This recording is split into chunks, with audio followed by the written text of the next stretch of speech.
Hey everyone, and welcome to this new series where I'll be getting into how I make the virtual games for the RSD Online YouTube channel. So first we're going to start with the easiest game I made, the Fire Dodge Challenge. This one doesn't have any animation or sound effects and is probably the easiest place to start for a beginner who's wanting to try to make their own games. The first thing I always do is pick a background. So I have this background here that I got from Pixabay, where you can get a lot of free stock images or clip art to use, and that's where most of my stuff comes from. So I'm going to test it. You can see we have this kind of fire that comes across here, and we're going to see if it loops well. If it doesn't, then I'm going to want to cut that and fix it. So you can see it doesn't really loop very well there. So my first thing I'll usually try is a crossfade transition. So I went down here to transitions and then crossfade, and that will make it just kind of blur it together when it transitions. And I don't like that, so I'm going to cut part of the opening and the end of each and try it again. Like that. So that's a lot smoother, and we'll probably end up going with that. So when you're doing this, in the beginning, it's really easy to just simply drop in a plain black background, so just a black screen, like this. So, and it doesn't have to have anything. Once you start moving like the fire on it and the words, that'll be okay too. But the moving background really makes a big difference and makes it look a little nicer. So next, what I'm going to start to do is build the moves. So for Fire Dodge, all I have is the fire that pops in with some arrows directing and words for each move. So left, right, or jump or duck. So I'll drop the fire here, and I don't want it, see how it tried to go down to this track? I want it on top of the background. Once I have the fire down here, then I'm just going to go to this overlay and picture in picture. And then I'll move it where I want. So if I want it to go down here for the jump movement, then we'll set it there. And then we want to make it as long as we need it. So if I stretch it out, then it's going to last longer on the screen. Or if I make it smaller, it won't last as long. So there the fire pops in, and you would jump over it. Now to add the text, I'm going to go here to the text option. And just some simple text. Nothing special. Drop it in there, and I want to make it the same length as the fire. Put in the words. Jump. Now, of course, jump. So, now, of course, you can go over here. You can change the color. You can change the font. You can change all sorts of things. You can make it bigger. You can make it smaller. You want to try to center it, or however you want it there. And then we're going to go and grab an arrow. Now this program comes with an animated arrow. I'm using Movavi Video Editor Plus, and in the stickers they have an arrow that works really well for all the game movements. But you could also grab some clip art and then just pop the arrow in just like we did the fire. So I'm going to make it the size I want, and then I'm going to put it under the text here, so it's underneath it on the layers, and that way the text will pop in front of it and be easier to read. And then there's your jump. You're just going to repeat this for each move, and I'm going to copy the background as much as I want it there. We're going to have to trim that too, and then add the transition as well. Check it, make sure it's kind of smooth at least. Once the moves are going on top, it's not usually too big a deal, as long as it's a little bit smooth.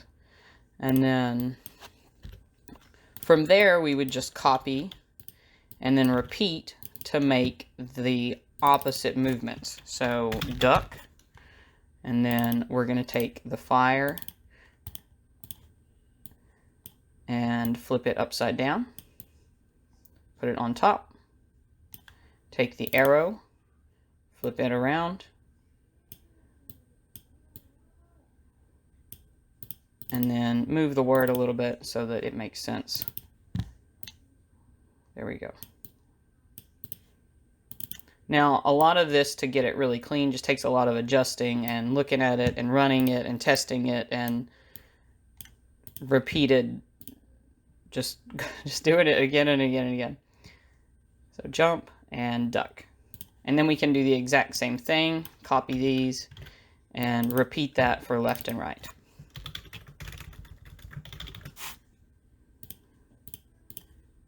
Now, of course, you could use any word you want here. If you want to have your students practicing up and down for the jump or duck, like the words, then you could change that.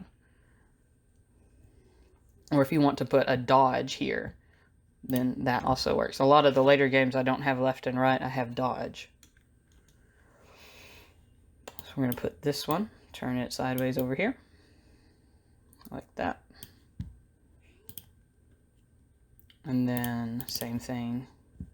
Oops, that was wrong actually. That should be right. Right. Left.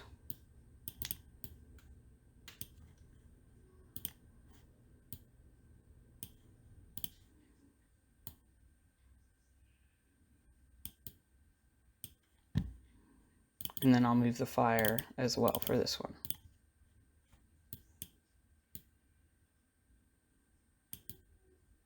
Now, if you're using this program, when you go to move the fire, you have to, after you click it or select it, you have to go down here to the overlay before you can move it around. And then I'll test it, and I'll usually stand up and try this myself, or I'll have my 5-year-old test it out and go from there. So there is fire dodge. And then from here, once I get my moves set out, I'm just going to copy and paste them where I want. So let's say I want that to repeat for level 1. Like that. And I try to get the spacing right. Sometimes it's a little tricky. But I do my best. So let's say, well, we're going to say that's level 1. Obviously, you could put these in any order, in any spacing, and any speed to start your first level. From there, actually gonna expand this background a bit. And with this program, it copies the background. Or it copies the overlays. When you copy the base video here, it will copy whatever's attached to it. But we don't want it copied over there right now. And then we're going to make sure we transition this here. And then from there, we're going to pick some text. You can use simple text. This has several pre-made texts. I think for my original fire dodge, I used this one. And then we're going to put level 1. And get ready. You can click this line here. Now for some of the things that you're not able to change the color for this, but this particular one you can. And then I'll test that too. I'll run it back, watch it, say, okay, that looks good. And then here you have fire dodge. It's done. It's pretty much as simple as that. And then you repeat that same thing for all of your levels. So I would just copy this level 1 and then stick it over here. Level 2. Oh, level 12. Let's just skip straight to level 12. Level 2. And then repeat by copying and pasting in different orders. I try to vary the order and then speed it up. Later, if you want it to get faster, then you would copy your 4 main moves. And then I would go ahead and try to make them all smaller so that it's faster. And I would generally stack them so that they are the same. I'm going to end up trying to make them all that same smaller size. So I'm also going to add an ending, so like level complete. And you can pick any of the titles for that. Something like this. Level complete.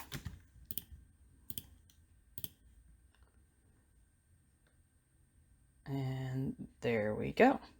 Of course, you would repeat that same thing for the very end of the game and the very opening for your title, the name of the game, or whatever you're making.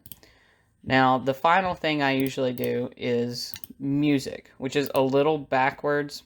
A lot of people might want to do music first, but I usually end up setting the moves and fixing it, and then I'll go and add the music later. So I think for fire dodge, see if I can find the actual one I used for fire dodge. I think I used this one. Let's see. Like that. And then I just cut it at the end of like each level. And then I would copy it again and paste it so that it restarts again on level 2 here.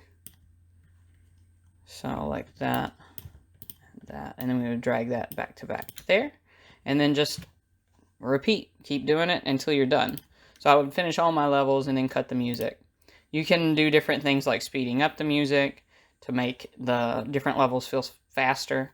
And there's a lot of different stuff you can play around with. You could put anything in place of the fire. They could be dodging whatever you want them to. And then later, I've added, like in different games, we have the punch movement. So like for Pumpkin Punch, I have the pumpkin here. I know Pumpkin Punch is really popular right now. That's not a pumpkin. There's a pumpkin. So Pumpkin Punch, the pumpkin pops in, and then I do animation on it, which will be covered in the next tutorial, so that you can start to make things move in and out, and that's what really starts to make the games look a lot cleaner.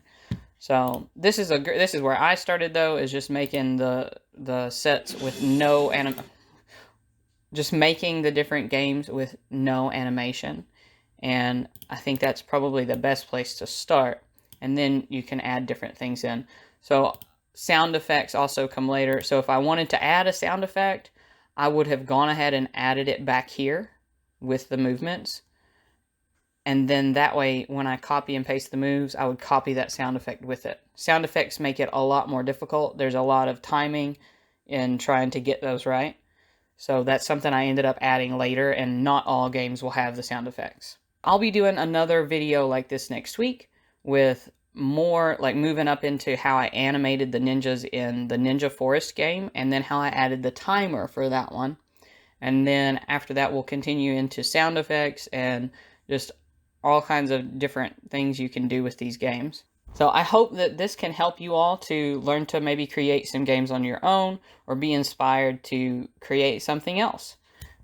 Just have fun with it and play around, and you'll learn different things and different ways to do it, and you'll get better. If you look at my games and you start with like fire dodge, it's really simple. There's not near as much animation, and some things are like, some of the words aren't even centered. So, but then you start to look at the later games and you can see the improvements that I've made and how I've gotten a lot better with how the games work. So make sure you like and subscribe if you want to see more, and I will see you next time.